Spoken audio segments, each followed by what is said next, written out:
Hey everyone, welcome back to our New Testament challenge. Today we're here in Titus chapter 1, and as I've given it to you for all the other books of the Bible, I'm going to give you just a brief overview of who Titus is, what Titus is, and why Paul is writing this letter. So we're still continuing with Paul's letters, and we're going to keep going with Paul's letters for a little bit longer, but here we see Paul is writing to Titus, someone he has grown up in the faith. Again, he calls Titus my true son in our common faith. And so this was obviously a person that Paul has trained up, he has equipped, he loves Titus, and he's writing to Titus to really, a lot of what he's writing is to tell him, hey, these are the people that should be in charge of the church. And so he says, Paul, we learn as we read through chapter 1 that Titus is in Crete.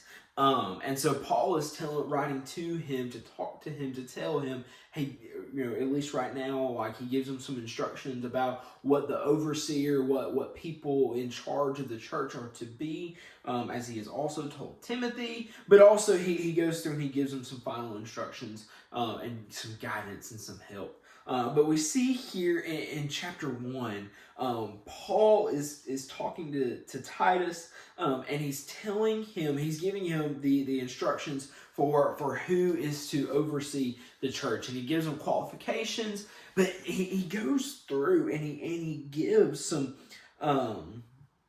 So he talks about some people that are very negative about them, and what they were doing is it says, he goes, for there are many rebellious people full of empty talk and deception, except those from the circumcision party. It is necessary to silence them.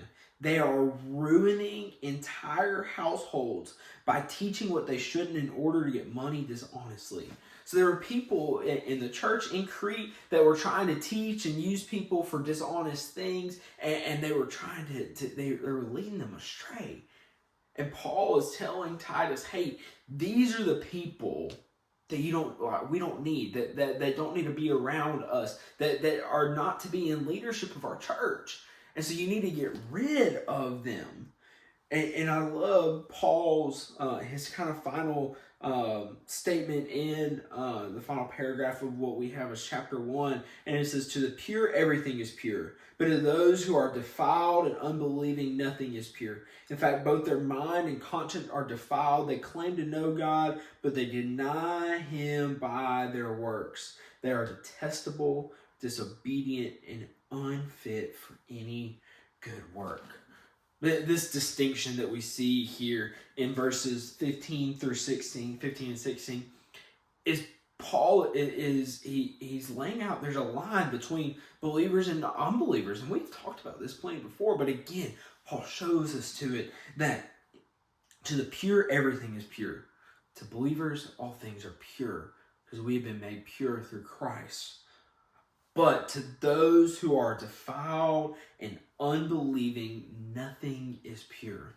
Those who are non-believers are not pure. There's no good in them. Nothing is good about them. Their mind, their heart, their motives, nothing.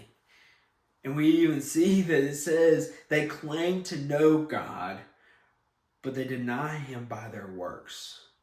That people talk about knowing God, being a follower of Jesus, but their life looks different. I feel like we've talked about this before, but y'all, I hope that you see here in Titus chapter 1 again the call that believers have on their life to be set apart. Hope you have a great rest of your day.